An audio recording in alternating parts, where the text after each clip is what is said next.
Hello my soul family, कैसे हैं आप सब। एंड आई होप आप सब अच्छे होंगे, सुरक्षित होंगे और अपना इनर वर्क ज़रूर कर रहे होंगे जहाँ पे भी होंगे।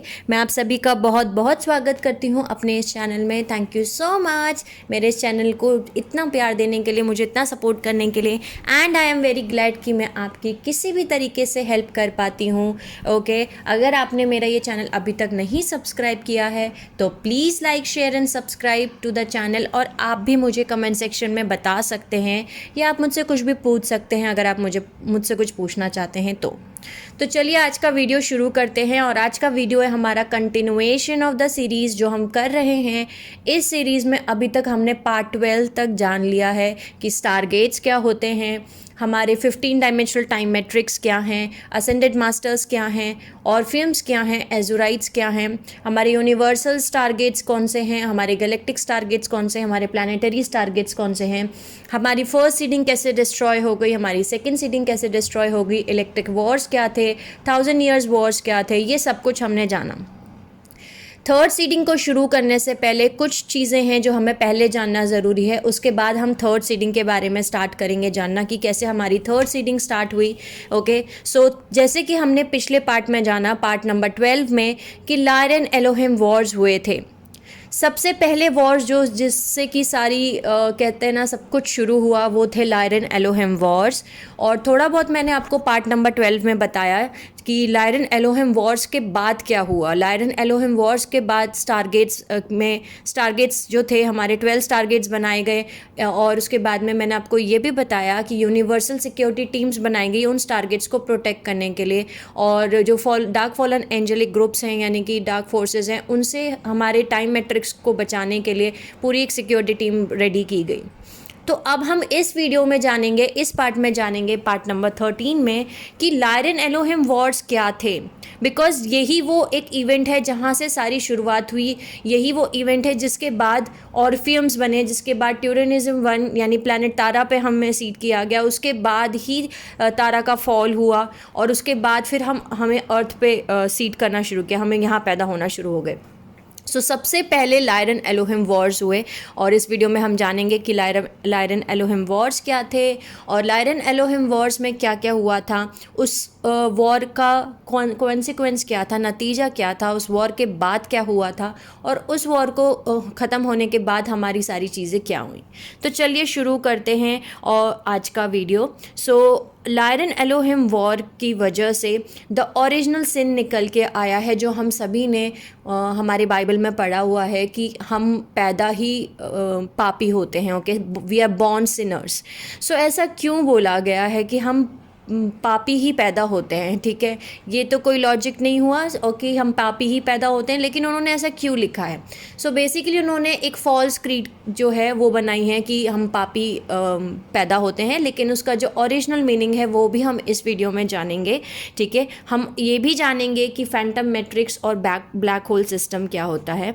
ठीक है, जैसे कि अब आप सभी जानते हैं कि हमारा जो 12 डायमेंशंस है, हमारे टोटल 15 डायमेंशनल टाइम मैट्रिक्स है, लेकिन जो कि डायमेंशन 12 है वहाँ से हमारा सारा क्रिएशन होना शुरू हुआ है होमोनाइड फॉर्म में। ओके, इसको हम वापस से एक बार रिवाइज करते हैं, बोल सकती हूँ मैं। वापस से इसको मैं फिर से बता रही हूँ बिकॉज कुछ लोगों ने पिछले पार्ट्स नहीं देखे होंगे। हम स्टार्टिंग से शुरू करते हैं। हमारे पास 15 डायमेंशनल टाइम मैट्रिक्स है जिसमें कि हमारे 5 हार्मोनिक यूनिवर्स आते हैं या डेंसिटी यूनिवर्स आते हैं। ओके, हर एक डेंसिटी यूनिवर्स के अंदर 3 डायमेंशंस आते हैं और हर एक डेंसिटी यूनिवर्स का अपना खुद का एक डेंसिटी मैटर फॉर्म है, अलग अलग डेंसिटी मैटर फॉर्म है। डेंसिटी यूनिवर्स 1 में आते हैं डायमेंशन 1, 2 एंड 3। डेंसिटी यूनिवर्स 2 में आते हैं डायमेंशन 4, 5 एंड 6। डेंसिटी यूनिवर्स 3 में आते हैं डायमेंशन 7, 8 एंड 9। डेंसिटी यूनिवर्स 4 में आते हैं dimension 10, 11 and 12। And density universe 5 में आते हैं डायमेंशन 13, 14 एंड 15। एंड इसके ऊपर और और 3 लेवल्स हैं जहाँ पे हमारे असेंडेड मास्टर्स रहते हैं। ये जो 3 लेवल्स हैं यहाँ पे नॉन डायमेंशनलाइज सिस्टम है। ओके, सो यहाँ पे आते हैं हमारे सबसे पहले ट्राइडिक लेवल, पोलारिक लेवल, इकाटिक लेवल। ठीक है, इन्हें हम 3 प्राइमरी यानास कलेक्टिव बोलते हैं। ठीक है, और जिसमें इनका नाम है ग्रांडे यानास, ओके, वाचे यानास और रामे यानास। ये तीनों हमारे असेंडेड मास्टर्स हैं। पहले लेवल ऑफ इंडिविजुएशन, यानी पहले वो इंडिविजुअल्स जो कि भगवान से, सोर्स से बने हैं, उन भगवान के बाद जो बने हैं, बेसिकली भगवान से निकल के जो पहली चीज़ फॉर्म बनी वो ये थे। ओके, सो इन तीनों असेंडेड मास्टर्स को जो है ग्रांडे यानास, वाची यानास और रामे यानास, इन तीनों यानास को कलेक्टिवली जो है 3 प्राइमल साउंड फील्ड्स बोला जाता है। ओके, ये 3 प्राइमल हमारे साउंड फील्ड्स हैं इस level of ascended mastery level पे, और यहाँ पे इन तीनों को इकट्ठा करके बोला जाता है ईयानी या ईयानी काउंसिल, या फिर ऑफ द यानास, या फिर मेल्चिसडिक क्लोइस्टर ईयानी। ये वो ईयानी काउंसिल्स हैं, ये वो कलेक्टिव्स हैं जो कि रिस्पॉन्सिबल हैं हमारी इस टाइम मैट्रिक्स में लाइफ को सीड करने के लिए। ओके, लाइफ को स्टार्ट करने के लिए इन्होंने ही हमारी लाइफ स्टार्ट करी है इस टाइम मैट्रिक्स में। ओके, सो अब हम जानते हैं कि इन्होंने उसके आगे क्या किया। जैसे हमने पिछले पार्ट्स में ये सब कुछ ऑलरेडी जान लिया, लेकिन मैं फिर भी आपको बता रही हूँ। ठीक है, सो ये हमारे 3 असेंडेड मास्टर्स हैं। इन 3 असेंडेड मास्टर्स ने डायमेंशन 15, 14 और 13 पे जो है 3 primary Breneau founder races collectives बनाए जो हमारे यूनिवर्सल फैमिली ऑफ कॉन्शियसनेस हैं। ओके, डायमेंशन 15 पे बनाए एमेथिस्ट या वॉयलेट ऑर्डर ब्रियोनो, ओके, जो कि वॉयलेट फ्लेम है।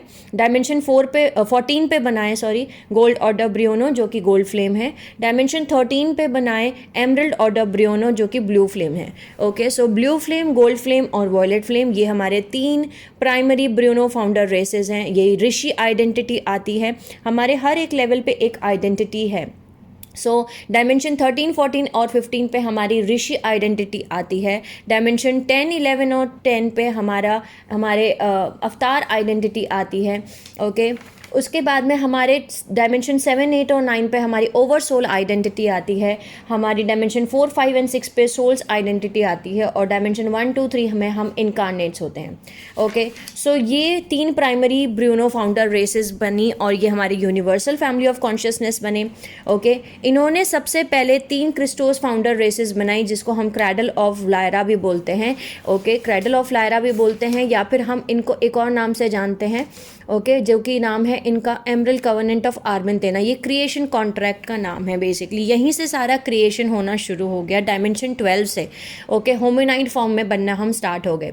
ये हमारे क्रिस्टोस फाउंडर रेसेस हैं, यानी ओरिजिनल फाउंडर रेसेस जिन्होंने पूरी क्रिएशन की है। सो ये हमारे 3 प्राइमरी ब्रूनो फाउंडर रेसेस बने collectives, 3 primary Breneau founder race collectives बने, और ये हमारी यूनिवर्सल फैमिली ऑफ कॉन्शियसनेस बने ये ऋषि आइडेंटिटी लेवल पे डायमेंशन 13, 14 और 15 पे। इन्होंने सबसे पहले 3 क्रिस्टोस फाउंडर रेसेस बनाई। Okay, cradle of Lyra, okay, जिसको कि अब जहाँ पे हमारी अवतार आइडेंटिटी आती है। ओके, सो वहाँ पे उन्होंने क्या किया, चलिए अब ये देखते हैं। सो डायमेंशन नंबर 12 पे जो लायरा आर्मेंटेना है वहाँ पे एमरल्ड ऑर्डर ब्रूनो जो कि ब्लू फ्लेम है, उन्होंने बनाए Elohei Elohim feline hominid Christos founder race जो कि अनुहाजी हैं। ओके, उन्होंने अनुहाजी सीरन वाइट्स बनाए और उनको बनाया गार्जियन टारगेट नंबर 12 कर। फिर उसके बाद में आते हैं हमारे वॉयलेट या एमेथिस्ट ऑर्डर ब्रूनो जो कि वॉयलेट फ्लेम है। ओके, उन्होंने बनाया डायमेंशन नंबर 11 पे जो कि लायरा एवियन है। बहारामा सेटासिन एक्वाटिक ए पेगागस क्रिस्टोस फाउंडर रेसेस जो कि पेगासाई और पेगागस एंड इन्यू और वेल पीपल हैं जो कि गार्जियंस बने टारगेट नंबर 11 के। ओके, उसके बाद जो गोल्ड ऑर्डर ब्रूनो हैं उन्होंने डायमेंशन 10 जो कि लायरा वेगा है वहाँ पे उन्होंने बनाया Seraphei Seraphim avian insect reptile Christos founder race. Okay, जो कि बने टारगेट नंबर 10 के गार्जियंस। ओके, इनको जो gold order avian Seraphei Seraphim founder race हैं, क्रिस्टोस फाउंडर रेसेस हैं, उनको बोला गया सेरीज या बर्ड पीपल या कैरेंस। ओके, जो हमारा गोल्ड ऑर्डर ब्रूनो फॉर्म है यानी सेरेफाई सेरेफिम, ये जो लाइन है यहाँ से सारे विंग्स वाले सिस्टम्स आते हैं जिनके विंग्स हैं, बर्ड पीपल, ओके, इंसेक्ट्स, ये सारे जो हैं यहाँ से आते हैं। अब हम शुरू करते हैं, एक और चीज़ जानते हैं हम। इसके अलावा एक और रेस बनाई गई जो कि थी एमेथिस्ट ऑर्डर बहारामा पेगासाई और इन्यू क्रिस्टोस फाउंडर रेसेस जो थे, ओके, वो गार्जियनशिप जो है शेयर करते हैं लायरा एवियन की जो स्टारगेट 11 है विद एमरल्ड ऑर्डर, ओके। जो एमरल्ड ऑर्डर है, एमरल्ड ऑर्डर ब्रियोनो जो है यानी ब्लू फ्लेम जो है डायमेंशन 13 पे, उनके साथ वो गार्जियनशिप को शेयर करते हैं। उन्होंने, इन दोनों ने अपने अपने जीन कोड्स मिला के एक और रेस क्रिएट की जो कि बनी amethyst order hybrid feline aquatic a founder races, जिनका नाम रखा गया NU, okay, ANYU। So basically Pegasai और पेगागस या इन्यू रेसेस और वेल पीपल और NU रेस जो थी, ये दोनों रेसेस जो थी वो बनी स्टारगेट 11 लायरा एवियन की गार्जियंस, ओके। यहाँ तक अब हमने ये सब कुछ पिछले पार्ट में डिस्कस कर लिया था। नेक्स्ट क्या हुआ था अब हम वो जानते हैं, ओके। ये रेसेस बन गई और ये सब कुछ टारगेट्स के डायमेंशन 12, 11 एंड 10 यानी टारगेट 12, 11 और 10 के गार्जियंस बन गए अपने अपने टारगेट के, ओके। इन सब के बाद में 2 रेसेस जो थी वो डाइग्रेस्ड हो गई, उनके जीन्स कोड जो थे वो बेसिकली अपने अपने साथ ही उनको बोलते हैं ना म्यूटेशन कर करके उनके जीन कोड इतने म्यूटेट हो गए थे, इतने ख़राब हो गए थे, डिस्टॉर्ट हो गए थे, जिसकी वजह से वो अपने ही जीन कोड की ख़राबी होने की वजह से वो डाइग्रेस्ट करने लग गए, डिस्टॉर्शंस की फॉर्म में आने लग गए। उसमें से एक रेस थी डायमेंशन नंबर 11 पे, ओके, जहाँ हमारा टारगेट 11 आता है लायरा एवियन, ओके, जो कि अन्यू रेसेस थी, ओके। और दूसरी रेस थी हमारी जो डायमेंशन 10 पे आती हैं, जो gold order Seraphei Seraphim reptile Omnicron race, okay, specially Omnicron race जो डायमेंशन 10 में आती हैं लायरा वेगा, ओके। वो भी डाइग्रेस्ड बनी और वो बनी fallen Seraphim Dracolian angelic religions, okay. Omnicron race और अन्यू रेस, ये दोनों रेसेस ने अपने DNA कोड्स इनके डाइग्रेस्ड हुए और ये अपने अपने टारगेट पे इनकी छोटी मोटी लड़ाइयाँ चल रही थी। अब बेसिकली अब आगे ये हुआ कि जो अन्यू रेस है डायमेंशन 11 की, उन्होंने पिटिशन किया बेसिकली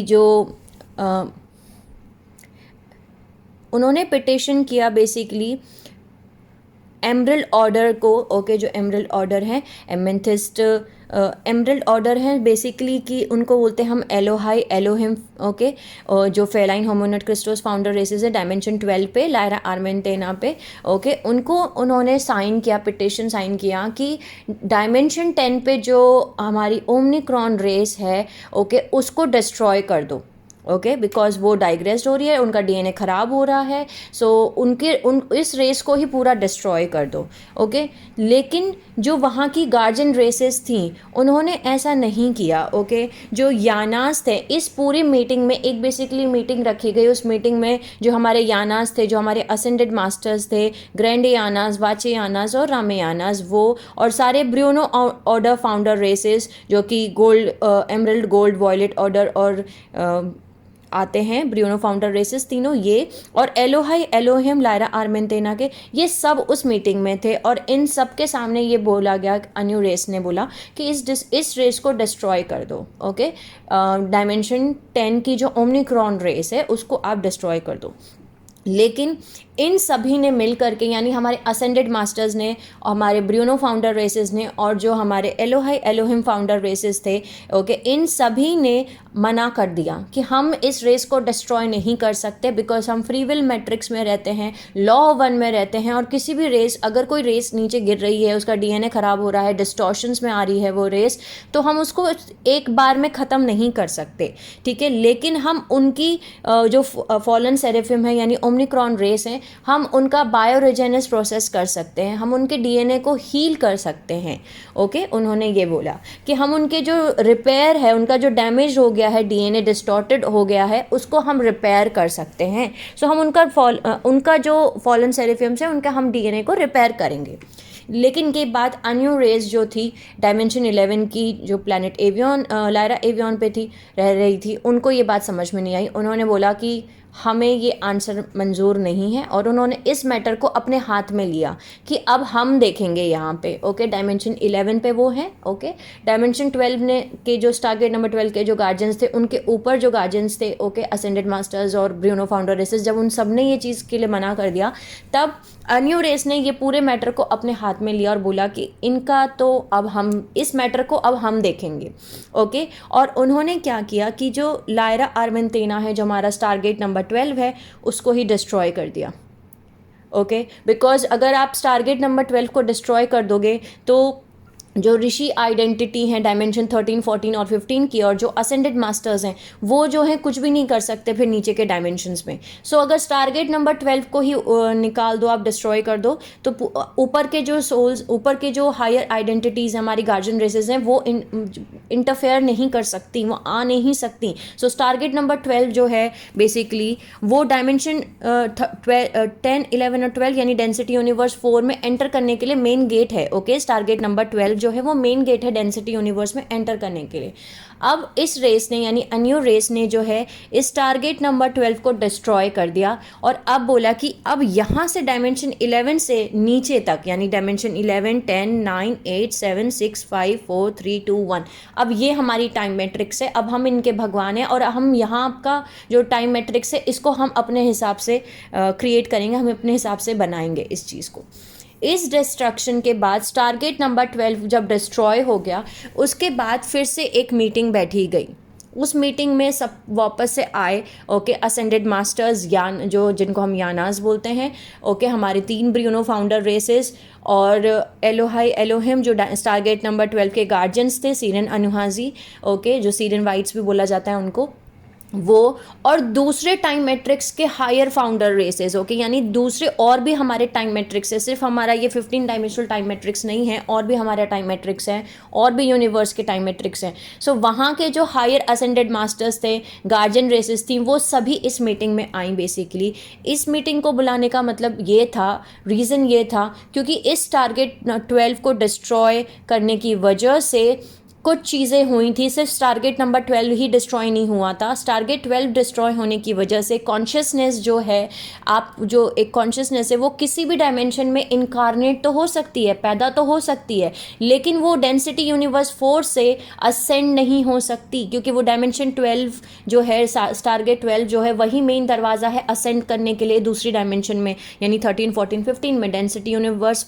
5 में अगर आपको एंटर करना है तो आपको डेंसिटी यूनिवर्स 4 का जो डायमेंशन 12 है, यानी डायमेंशन 12 जो है, टारगेट नंबर 12 जो है, वहाँ से असेंड करना होगा। अगर वही टारगेट 12 को अगर आप कट कर दोगे तो आप इस मेटाफॉर्म से नहीं आ सकते बाहर। ओके, सो इसीलिए इस चीज़ को बाइबल में ओरिजिनल सिन बोला गया है, बिकॉज कॉन्शियसनेस किसी भी डायमेंशन में एंटर तो कर सकती है, इनकारनेट तो हो सकती है, ओके, लेकिन वो असेंड नहीं कर सकती इस टाइम मैट्रिक्स से बाहर। ओके, सो इसीलिए चाहे आप कितने भी जन्म ले लो, कुछ भी कर लो, लेकिन आप इस टाइम मैट्रिक्स से बाहर नहीं जा सकते, डायमेंशन 12 से आप बाहर नहीं जा सकते, असेंड नहीं हो सकते। इसलिए सारी कॉन्शियसनेस जो है, सोल्स जो हैं, वो ट्रैप्ड हो गई टाइम मैट्रिक्स में। ओके, सो एक चीज़ तो ये हुई, और इसको हमें बाइबल में बताया गया है द ओरिजिनल सिन। उन्होंने तो कुछ उल्टा ही मतलब बता दिया इसका, और खैर ये सारा एक हिस्सा था ताकि जो है लोग डर में जिएं कि हम तो पैदा ही पापी होते हैं, ये वो, क्योंकि उनका सब कुछ एक ही फंडा है कि आप डर पैदा करो। ओके, सो बाइबल को भी इसीलिए उन्होंने पूरी तरीके से, बाइबल ही नहीं बल्कि मैं बोलूँगी सारी जितनी भी रिलीजियस टेक्स्ट बुक्स हैं, चाहे वो कुरान है, चाहे वो हिंदू रिलीजन्स की भी टेक्स्ट बुक्स हैं, ओके, सभी जो रिलीजियस हमारी बुक्स हैं उन सभी को उन्होंने एडिट किया है, उन सभी को उन्होंने वापस से लिखा है, उन्होंने अपने हिसाब से लिखा हुआ है। ठीक है, सो ओरिजिनल सिन को उन्होंने इस तरीके से पेश किया। लेकिन अब आप सभी को पता है कि ओरिजिनल सिन का मतलब क्या है। ओरिजिनल सिन का मतलब है कि कॉन्शियसनेस जो है किसी भी डायमेंशन में आ सकती है, लेकिन डायमेंशन इनकारनेट हो सकती है, पैदा हो सकती है, लेकिन डायमेंशन 12 से बाहर असेंड नहीं हो सकती, बिकॉज टारगेट नंबर 12 ही उन्होंने डिस्ट्रॉय कर दिया। इस पूरे इवेंट में, लायरन एलोहिम वॉर में, जो टारगेट नंबर 12 डिस्ट्रॉय हुआ, उसमें एक और चीज़ हुई जो कि थी फैंटम मैट्रिक्स क्रिएट होना। हमारा जो 15 डायमेंशनल टाइम मैट्रिक्स है, ओके, जो कि हमारा डायमेंशन टाइम मैट्रिक्स एक मैथमेटिकल प्रोग्राम पे बना है। इसको एक हम एग्जांपल से समझते हैं। जैसे कि अगर हमारा टाइम मैट्रिक्स जो है वो एक मैथमेटिक्स के प्रोग्राम के बेसिस पे बनाया गया है, जैसे कि 1 से लेके 20 तक, यानी 1 2 3 4 5 6 7 8 9 10 11 12 13 14 15 16 17 18 19 20। लेकिन अगर आप इसको उल्टा कर दो, ठीक है, रिवर्स कर दोगे तो वो बनेगा फैंटम मैट्रिक्स। तो जब स्टारगेट नंबर 12 डिस्ट्रॉय हुआ तो उसके टुकड़े गिर करके अपने आप रिवर्स फॉर्म में, रिवर्स तरीके से एक और उन्होंने एक पूरा ब्लैक होल सिस्टम बन गया, फैंटम मैट्रिक्स बन गया, जो कि रिवर्स मैथमेटिकल प्रोग्राम पे बना।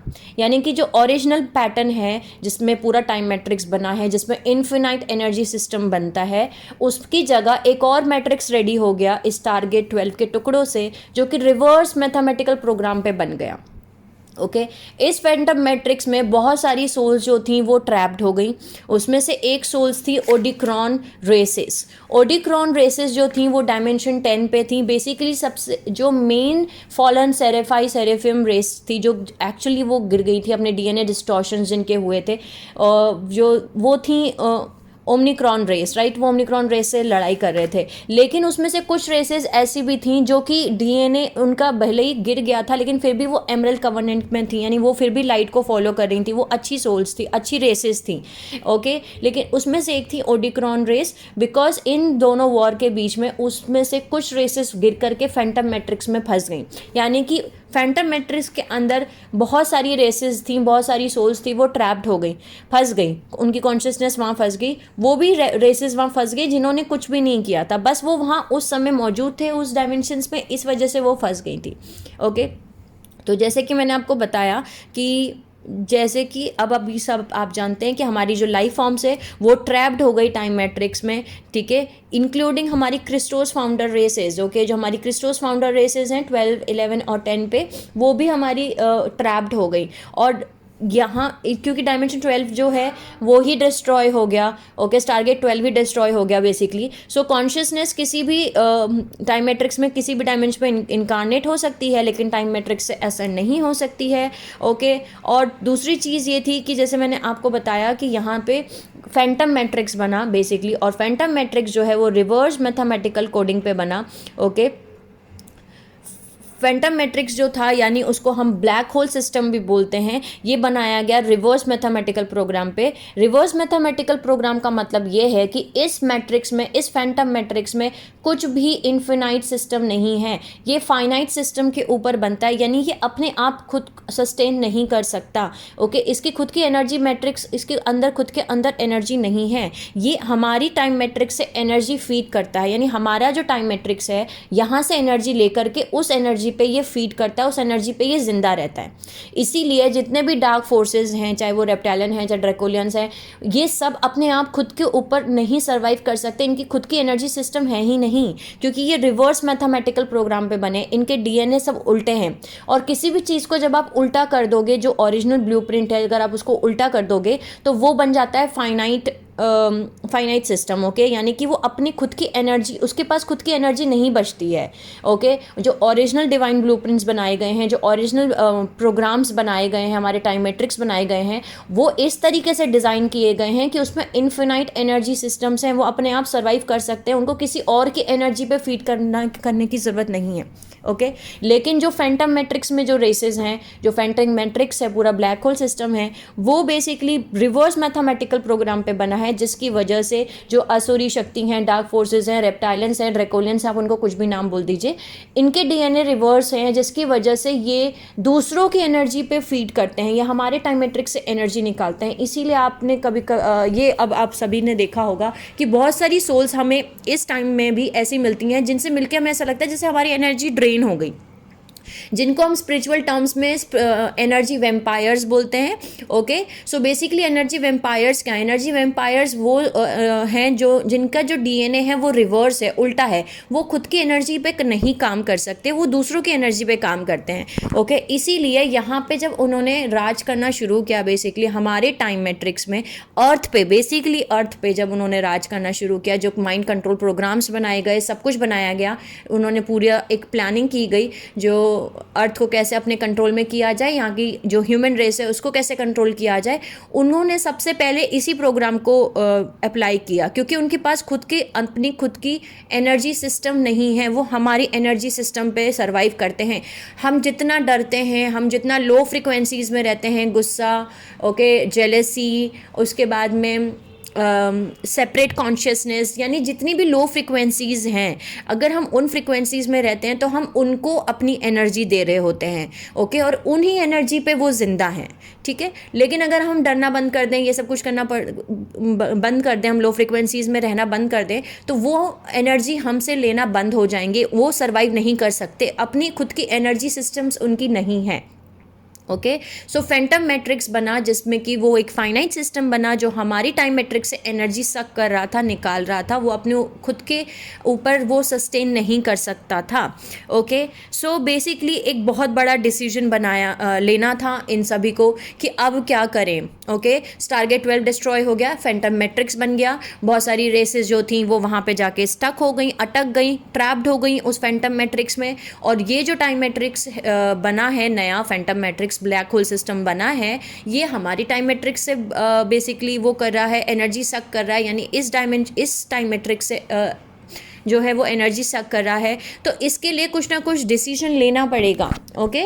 सो जो हमारे गार्जियन रेसेस हैं, ओके, यानी कि उनको ये डिसीजन लेना था कि ये जो फैंटम मैट्रिक्स बना है, यानी ब्लैक होल सिस्टम बना है, इसको अभी के अभी बंद कर दिया जाए, और जितनी भी यहाँ पे रेसेस इसमें फंसी हुई हैं उन वो जब बंद कर देंगे फैंटम मैट्रिक्स को, ओके, तो उसमें जो सोल्स वहाँ पे फंसी हुई हैं, उसमें जो रेसेस वहाँ फंसी हुई हैं, वो स्पेस डस्ट बन जाएंगी, उनकी कॉन्शियसनेस जो है वो स्पेस डस्ट बन जाएंगी, ओके। सो स्पेस डस्ट होना बुरी बात नहीं है, बिकॉज हम कभी भी भगवान से अलग नहीं हो सकते। स्पेस डस्ट का मतलब ये है कि आपको अपनी आइडेंटिटी कुछ भी याद नहीं रहेगी, लेकिन आपसे वापस से क्रिएशन किया जा सकता है। अगर कोई चीज़ को स्पेस डस्ट में वो बदल गई है तो उससे वापस से क्रिएशन होगा, यानी वो हो सकता है उसको आप उस स्पेस डस्ट को वो प्लांट्स बनाने में यूज़ करें या एनिमल्स बनाने में यूज़ करें, ओके, दूसरे क्रिएशन करने के लिए वो यूज़ कर सकते हैं। लेकिन जब आपको उस चीज़ के लिए, क्रिएशन के लिए यूज़ किया जाएगा, तो आपको अपनी पुरानी आइडेंटिटी याद नहीं रहेगी।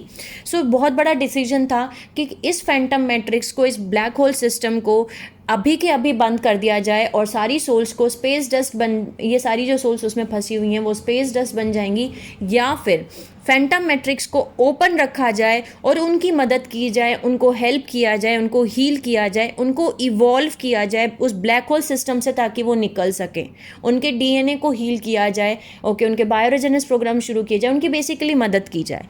इनमें से क्या किया जाए? सो सभी ने आपस में मतलब एक पूरी तरीके से, जैसे मैंने आपको बताया, मीटिंग चल रही थी हमारे हायर एम्स में, और सभी ने डिसाइड करके ये डिसीजन लिया कि हम फैंटम मैट्रिक्स को ओपन रखेंगे।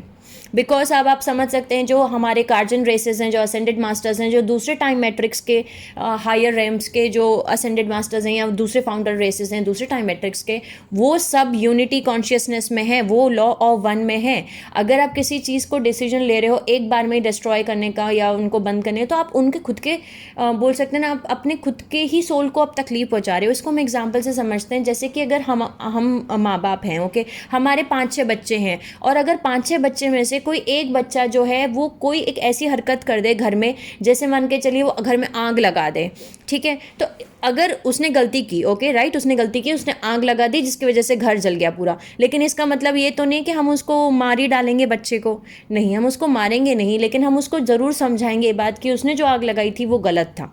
तो हम अपने ही हिस्से को नहीं कर सकते, तो हम सभी उनके बच्चे हैं, चाहे वो डार्क फॉलन एंजेलिक्स हैं, चाहे वो light angelic fallen angelic region से, यानी कि जो लाइट है या डार्क है, वो सभी उनके बच्चे हैं, ठीक है। सो वो हमेशा कोशिश करी है उन्होंने डे 1 से कि जो डार्क फॉलन एंजेलिक्स हैं, जो असुरी शक्ति हैं, चाहे वो रेप्टाइलेंस हैं, चाहे वो ड्रैकोलियंस हैं, ठीक है, चाहे अनुनाकी हैं, चाहे कोई भी हैं, इनकी मदद की जा सके, इनको इवॉल्व बैक किया जा सके, इनको वापस से लाइट में लेके आया जा सके।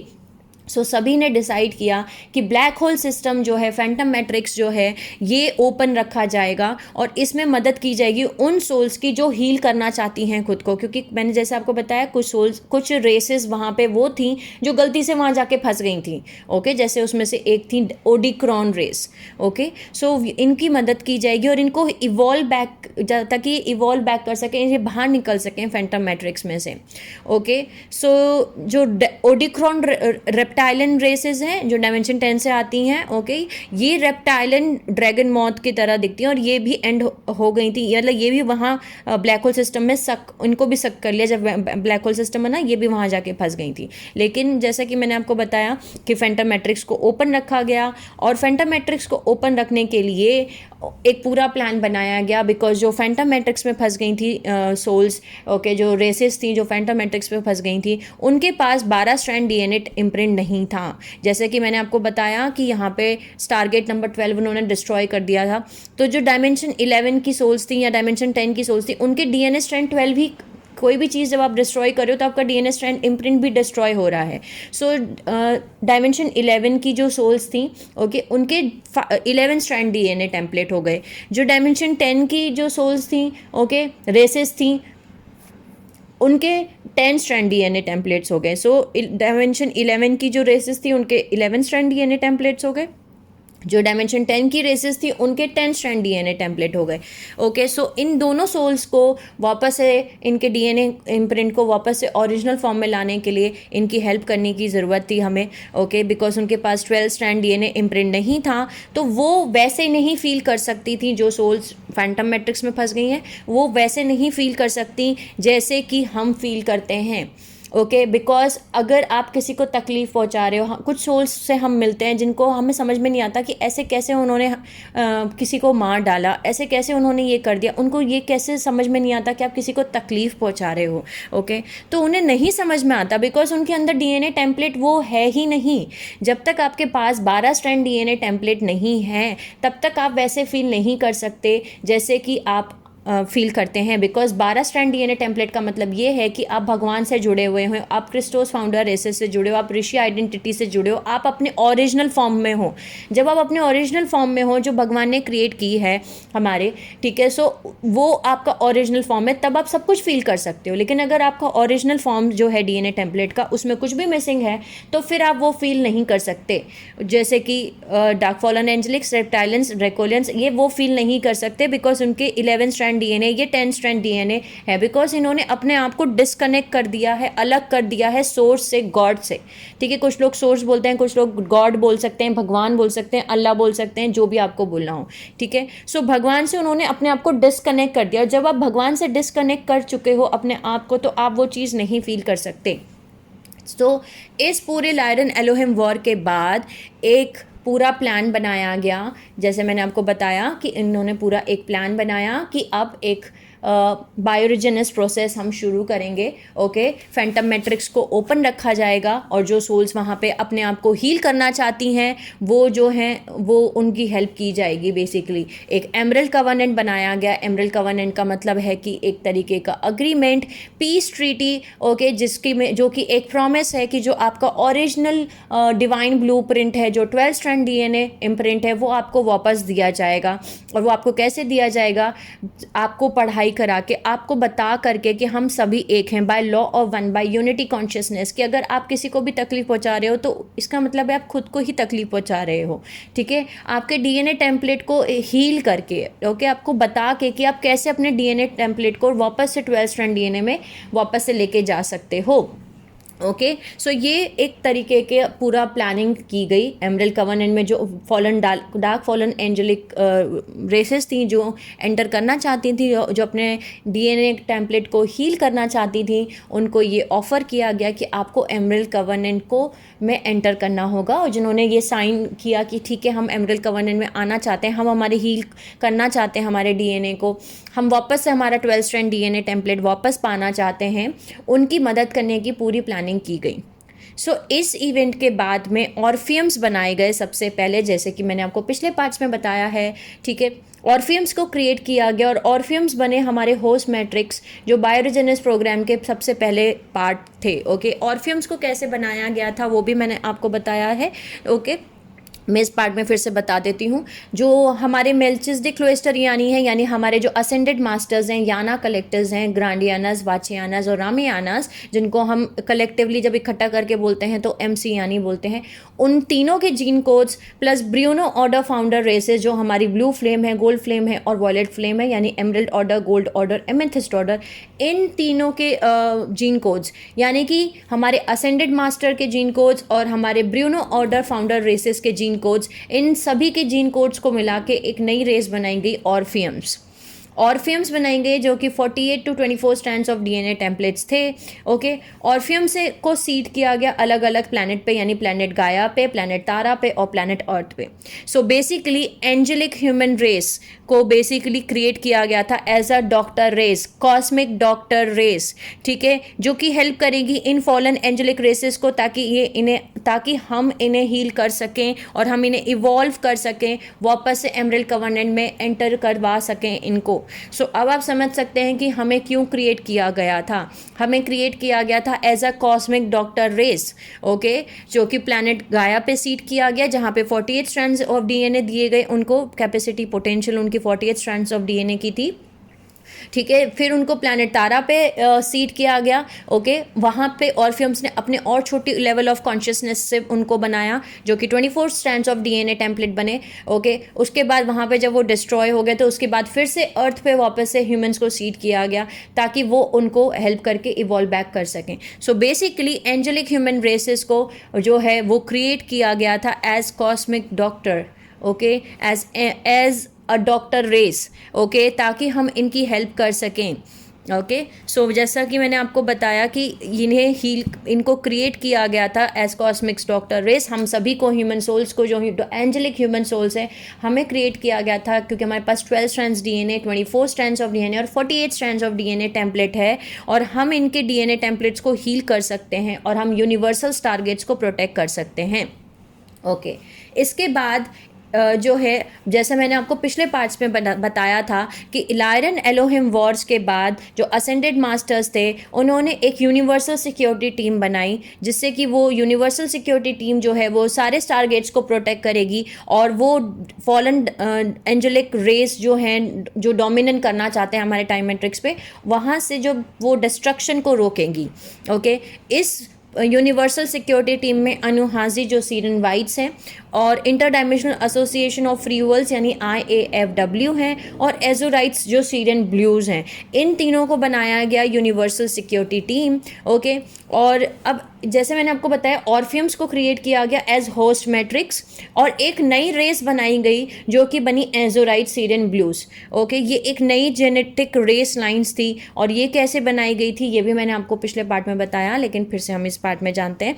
एलोहाई एलोहिम फेलाइन कैट, फेलाइन का मतलब है कैट, होमोनाइड रेस जो कि अनुहाजी सीरन वाइट्स है, और उसके बाद उनका gene code plus Seraphei Seraphim avian hominid, Cerez and Mantis यानी बर्ड और insect Aethien, plus Braharama cetacean Inyu whale and Pegasai, इन तीनों क्रिस्टोस फाउंडर रेसेस के जीन कोड्स को मिला करके एक नई रेस बनाई जिनका नाम रखा गया एजोराइट्स, ओके। एजोराइट्स को एजोराइट यानी या सीरियन काउंसिल या एजोराइट काउंसिल भी बोला जाता है, ओके। सो लायरन एलोहिम वॉर के बाद ऑर्फियम्स को क्रिएशन हुआ जो कि होस्ट मैट्रिक्स का काम किया, जिन्होंने बायोरेजेनेस प्रोसेस में जो हेल्प करेंगे एज अ होस्ट मैट्रिक्स। उसके बाद एजोराइट्स बनाए गए सीरियन ब्लूज़ बेसिकली, और उनको ऐड किया गया यूनिवर्सल सिक्योरिटी टीम के लिए, ओके। सो हमारी यूनिवर्सल सिक्योरिटी टीम बनी अनुहाजी, एजोराइट्स और inter dimensional association of free worlds. इसके अलावा एक और चीज़ की गई जो कि बनाए गए हर एक स्टारगेट पे इंडिविजुअल एक स्टारगेट पे गार्जियन अलायंस बनाई गई, ओके। IAFW यानी कि inter dimensional association of free worlds, इन्होंने एक और सिक्योरिटी बढ़ाने के लिए, स्टारगेट्स की सिक्योरिटी को बढ़ाने के लिए हर एक स्टारगेट पे एक गार्जियन अलायंस की एक काउंसिल बनाई गई बेसिकली, यानी कि एक GA सिग्नेट काउंसिल बनी। सिग्नेट का मतलब ये है कि 12 स्टारगेट में से एक स्टारगेट के काउंसिल, ओके, उसको हम सिग्नेट बोलते हैं। ओके, सो गार्जियन अलायंस बनाई गई हर एक स्टारगेट के ऊपर, ताकि अगर किसी भी स्टारगेट पे कुछ भी अटैक हो रहा है या कुछ भी ऐसी सिचुएशन आ रही है जहाँ पे आपको तुरंत इंटरवेंशन करना है, तो वहाँ की जो काउंसिल है, उस टारगेट की जो काउंसिल है, वो तुरंत इंटरवीन करे सिचुएशन में और वो वहाँ का डिसीजन ले सकें। तो ये भी हमने पिछले वो पार्ट में जाना कि हमारे 12 गार्जियन अलायंस सिग्नेट काउंसिल्स बने, उनके हमने नाम भी जाने, ठीक है, जिसमें से 3 लायरन गार्जियन अलायंस सिग्नेट काउंसिल्स हैं जिनको हम रॉयल हाउसेस बोलते हैं। ओके, उसके बाद हमने ये सब कुछ जान लिया पिछले पार्ट्स में। इधर डार्क फॉलन एंजेलिक्स जो थे, जो ऑलरेडी फॉल हो चुके थे, डायमेंशन 11 पे थे और डायमेंशन 10 पे थे, इन्होंने भी लायरन एलोहिम वॉर के बाद में अपनी अपनी रेसेस बनाई, ठीक है। डायमेंशन 11 की जो अन्यू रेसेस थी, वो लायरन एलोहिम वॉर के बाद इन्होंने नाम अडॉप्ट किया अनु, और ये बने अनु एलोहिम फॉलन एंजेलिक्स। ओके, इनका नाम बन गया अनु एलोहिम फॉलन एंजेलिक्स, और इन्होंने बनाए सीरियन अनुनाकी रेसेस। ओके, इनके सीरियन अनुनाकी रेसेस बनाई, इन्होंने अपनी खुद की रेसेस बनाई सीरियन अनुनाकी रेसेस, जिसका मतलब है एवेंजर्स ऑफ अनयू। ओके, ANYU अनयू, जो कि जिनका इंटेंशन ये था कि ये डिस्ट्रॉय करना चाहते थे क्रिस्टोस फाउंडर रेसेस को। ओके, और ये डोमिनेट करना चाहते थे टाइम मैट्रिक्स पे। वो चाहते थे कि वो अपना खुद का टाइम मैट्रिक्स बनाए। ओके, और उनको फ्री विल में कोई इंटरेस्ट नहीं है बेसिकली, ना अनुनाकी को ना ही ड्रैकोलियंस को। ओके, ये चाहते हैं डायमेंशन 11 से अपना खुद का टाइम मैट्रिक्स बनाना, ये हमारी दुनिया है, हम इसके भगवान हैं, हम इस पे हम अपना राज करेंगे और हम देखेंगे यहाँ से। ओके, वैसे ही डायमेंशन 10 पे जो gold order Seraphei Seraphim Omnicron race है, ओमनिक्रॉन रेस जो है वो बनी fallen Seraphim Dracolian angelic races. Okay, dimension 10 पे इन्होंने भी अपनी एक रेस बनाई। ओके, लायरन एलोहिम वॉर के बाद जो बनी Orion Dracolian fallen angelic races. Okay, Orion Dracolian fallen angelic races, ये रेसेस का इंटेंशन ये था कि सबसे पहले तो इनको जो सीरियन अनुनाकी हैं उनको रोकना था, क्योंकि अगर सीरियन अनुनाकी राज करेंगे तो ड्रैकोलियन को भी ख़त्म कर देंगे। सो बेसिकली लायरन एलोहिम वॉर जो है वो इन दो रेसेस के बीच में हुआ, सीरियन अनुनाकी और ड्रैकोलियन, ये दो मेन है, ये आपस में लड़ रहे हैं, और ये चीज़ें आज से नहीं, कम से कम कितने मिलियन और बिलियन ईयर से चलती हुई आ रही हैं, जो लायरन एलोहिम वॉर से शुरू हुई हैं, और वो हम आज भी देख रहे हैं हमारे प्लैनेट अर्थ पे। प्लैनेट अर्थ पे हमारे 3 एजेंडा चल रहे हैं। ओके, 3 प्लान्स चल रहे हैं। पहला एजेंडा है अनुनाकीस का। ओके, सीरियन अनुनाकीस का, वो चाहते हैं कि वो अपने इस पूरे अर्थ को वो कंट्रोल में करें। ओके, और यहाँ का जो 12 स्ट्रैंड DNA हमारा टेम्पलेट है उसको चेंज करके 11 स्ट्रैंड टेम्पलेट कर दिया जाए, यानी कि रिवर्स 11 स्ट्रैंड DNA टेम्पलेट कर दें और वो यहाँ पे राज करें, ये उनकी दुनिया हो, ठीक है। और वो ड्रैकोलियन को ख़त्म करना चाहते हैं, वो उनको डिस्ट्रॉय करना चाहते हैं। ओके, इधर ड्रैकोलियन जो है वो सर्वाइव नहीं कर सकते, ना वो 11 स्ट्रैंड DNA पे सर्वाइव कर सकते हैं, ना वो 12 स्ट्रैंड DNA पे सर्वाइव कर सकते हैं। सो वो चाहते हैं कि हमारी प्लैनेट अर्थ को वो कंट्रोल करें और वो अनुनाकी को भी ख़त्म कर दें, डिस्ट्रॉय कर दें, ताकि अब वो अर्थ पे 10 स्ट्रैंड DNA टेम्पलेट को अप्लाई करें। यहाँ का जो DNA टेम्पलेट है 12 स्ट्रैंड DNA, उसको चेंज करके 10 स्ट्रैंड DNA टेम्पलेट करें, उसको हम रिवर्स 10 स्ट्रैंड DNA टेम्पलेट बना दे अर्थ को, और वो यहाँ पे राज करें। सो ये दोनों आपस में लड़ रहे हैं और ये दोनों चाहते हैं कि अपना अपना फंडा अप्लाई करना, एजेंडा अप्लाई करना। एक को 11 स्ट्रैंड DNA टेम्पलेट वाला अर्थ चाहिए, एक को 10 स्ट्रैंड DNA टेम्पलेट वाला अर्थ चाहिए। एक तीसरा भी ग्रुप है जो हमारे गार्जियन रेसेस हैं, हमारे लाइट वाले ग्रुप हैं, हमारे प्राइमरी फाउंडर रेसेस हैं, स्टार सीड्स हैं, इंडिगोज हैं, जिनको यहाँ पे भेजा गया है, जो एक्चुअली यहाँ के गार्जियन रेसेस हैं। अर्थ जो है अर्थ जब क्रिएट की गई थी वो ना ही ड्रैकोलियंस के लिए क्रिएट की गई थी, ना ही वो अनुनाकी के लिए क्रिएट की गई थी। बेसिकली उनको यहाँ का गार्जियन नहीं बनाया गया था, ह्यूमंस को बनाया गया था। ओके, एंजेलिक ह्यूमन रेस थी जो यहाँ की गार्जियंस थी।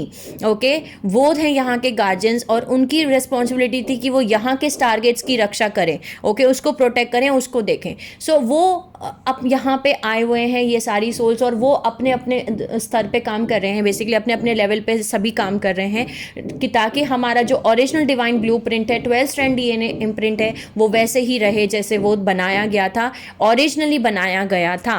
इसको हमें अगर एक एग्जांपल से देखें तो ये बेसिकली ऐसा है कि आपका खुद का अपना घर है, लेकिन आपके घर पे ही दो लोग आकर के लड़ रहे हैं आपस में और आपको ही आपके घर से निकालने की पूरी प्लानिंग की जा रही है कि आप अपना ये घर खाली करो। एक ग्रुप बोल रहा है कि नहीं ये घर हमारा है, दूसरा ग्रुप बोल रहा है नहीं ये घर हमारा है। दोनों आपस में लड़ रहे हैं और वो इस घर, आपके घर को अपना खुद का घर बनाना चाहते हैं, वो आप हथियाना चाहते हैं बेसिकली।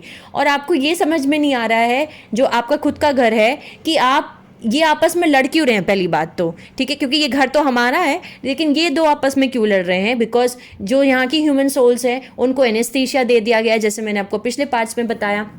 ठीक है, वो इतनी सोच चुकी हैं कि वो ये भूल चुकी हैं कि इनको, ये हैं इस घर के मकान मालिक। ओके, ये आपका घर है, यहाँ पे आपको प्रोटेक्शन करने के लिए रखा गया था, आप थे यहाँ के गार्जियंस जिसको प्रोटेक्ट करना था स्टारगेट्स को। लेकिन आप इतना सोच चुके हैं कि आपको नहीं समझ में आ रहा कि आपका ही घर पे कब्जा करने की बात चल रही है और आपको ही नहीं पता कि ये हो क्या रहा है। सो ये था हमारा Lyden Elohim wars and I hope आप समझ पाए होंगे कि लायडन एलोहिम वॉर्स क्या थे। ठीक है, कहाँ से ये हमारा ओरिजिनल सिन आया और लायडन एलोहिम वॉर में क्या क्या चीज़ें हुई, वहाँ से हमारा फैंटम मैट्रिक्स बना। ओके, लेकिन फैंटम मैट्रिक्स जो बना था उस फैंटम मैट्रिक्स की वजह से एक और इशू हुआ था, जो कि ये था कि फैंटम मैट्रिक्स बनने की वजह से कंटिन्यू जो है वहाँ से जो रेसेस थी वो हमारे प्लैनेट अर्थ पे कंटिन्यू रेड कर रही थी, इन्वेजन्स शुरू हो गए, उनके यहाँ आना शुरू हो गया। और यहाँ आके वो क्या कर रहे थे, यहाँ आके वो बेसिकली जो यहाँ की ह्यूमन सोल्स थी, बेसिकली फीमेल्स जो थी, औरतें जो थी, उनके साथ उनको उठा के ले जाते थे, उनके साथ ज़बरदस्ती रेप करते थे और उनके साथ में बच्चे पैदा करते थे, इंटरब्रीड करते थे। वो ऐसा क्यों कर रहे थे? बिकॉज उनको डीएनए टेम्पलेट चाहिए था। ठीक है, उनको अपनी रेस बनानी थी यहाँ पर, ताकि वो अपनी रेस बना सकें, जो कि उन्होंने रेस बनाई जिनका नाम रखा गया लेवाइथिन रेसेस, जो कि इल्यूमिनाती के फोर फादर्स हैं। ओके, आगे के पार्ट्स में हम जानेंगे कि इल्यूमिनाती कहाँ से आ गए। ओके, सो लेवाइथिन रेसेस जो थी वो उनके फोर फादर्स थे, उनके एंसेस्टर्स थे, जो कि फैंटम मैट्रिक्स से हमारे अर्थ में एंटर कर रहे थे, बार बार यहाँ पे आकर रेड्स कर रहे थे, यहाँ की औरतों को उठा के ले जाते थे, उनको रेप करते थे, उनको उनके जीन्स को उनको चाहिए होते थे, उनके साथ में बच्चे पैदा करते थे। ओके, सो 5.5 मिलियन ईयर्स पहले जो है एक फ्रीक्वेंसी बैरियर डाला गया बिटवीन फैंटम मैट्रिक्स और हमारे प्लैनेट अर्थ के बीच में। एक फ्रीक्वेंसी बैरियर डाला गया ताकि वो यहाँ पे ना आ सके, क्योंकि ये कंटिन्यू यहाँ पे आके उन्होंने यहाँ पे लेवाइथन रेसेस का क्रिएशन कर दिया, जो आगे जाके इल्यूमिनाती रेसेस बनी। ठीक है, ये बेसिकली हाइब्रिड ह्यूमन रेसेस हैं जिनके 5 डीएनए स्ट्रैंड इम्प्रिंट्स हैं जिनके पास में। सो वो एक तरीके के सक्सेसफुल हुए, उन्होंने हमारे जीन कोड्स को चुराया, प्लस उन्होंने डीएनए कोड्स, जो हमारा डीएनए टेम्पलेट है उसको बिल्कुल ख़राब कर दिया। ओके, बोल सकते हो आपको डिस्टॉर्ट कर दिया, जिसको रिपेयर करने के लिए अभी भी हम सभी काम कर रहे हैं। ओके, सो इस पूरे टाइम में अनुनाकी रेसेस जो थी वो यहाँ पे आ रही थी और लेवाइथन रेसेस का क्रिएशन किया गया और उन्होंने एक बहुत अच्छी सी स्टोरी सुनाई लेवाइथन रेसेस को, जिसकी वजह से इल्यूमिनाती जो है वो हमसे, हमारे अपोजिट में खड़े हैं, मैं बोल सकती हूँ। उनको लगता है कि हम उनका बुरा चाहते हैं। सो उन्होंने जो अनुनाकी रेसेस हैं वो यहाँ पे आए, उन्होंने लेवाइथन रेसेस बनाई, इल्यूमिनाती रेसेस बनाई। ठीक है, एक ही बात है, लेवाइथन रेसेस बोलिए आप या इल्यूमिनाती रेसेस बोलिए। सो इन्होंने क्या बताया, अनुनाकी जो थे उन्होंने जो है लेवाइथन रेसेस को ये समझाया, यानी इल्यूमिनाती रेसेस को ऐसे समझाया कि जो ह्यूमंस हैं, इंसान हैं, वो आपको कभी एक्सेप्ट नहीं करेंगे, क्योंकि इंसान जो है वो आपके बारे में बिल्कुल भी चिंता नहीं करते। दे does not care for you, वो आपसे प्यार नहीं करते, वो आपकी केयर नहीं करते।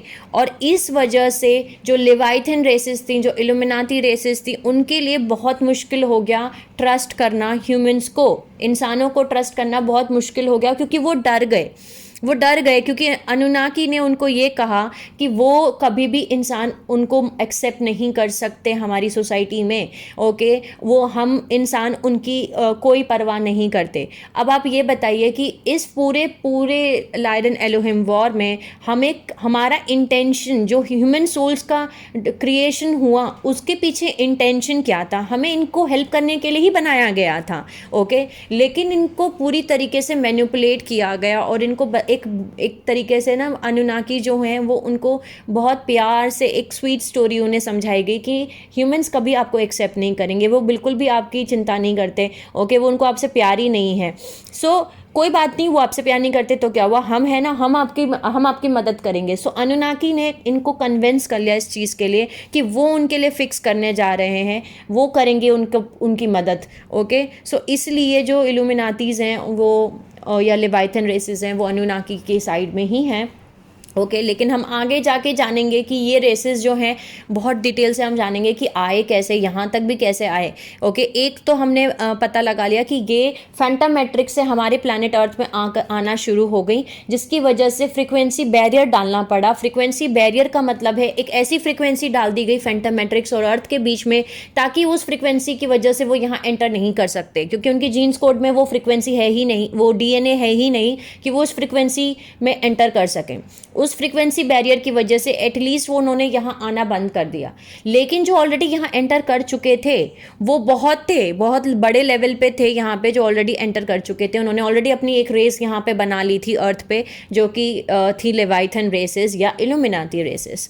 ओके, सो मैं आज का इस वीडियो को यहीं स्टॉप कर रही हूँ। आई होप आप सभी को ये बात समझ में आई होगी कि लायरन एलोहिम वॉर क्या हुआ। अब इसको हम थोड़ा सा सीक्वेंस से और समझ लेते हैं, थोड़ा और डिटेल से। सबसे पहले हुए लायरन एलोहिम वॉर, जिसपे हमारा टारगेट नंबर 12 जो था डिस्ट्रॉय हो गया, जिसकी वजह से फैंटम मैट्रिक्स बना। ओके, या ब्लैक होल सिस्टम बना। उसमें बहुत सारी रेसेस जाके स्टक हो गई। खाली वो रेसेस जाके ट्रैप नहीं हुई, इवन हम हर कोई एक सोल, सारी कॉन्शियसनेस हमारे टाइम मैट्रिक्स में भी ट्रैप्ड हो गई, क्योंकि हम भी असेंड नहीं कर सकते, क्योंकि टारगेट नंबर 12 जो है डिस्ट्रॉय हो गया था।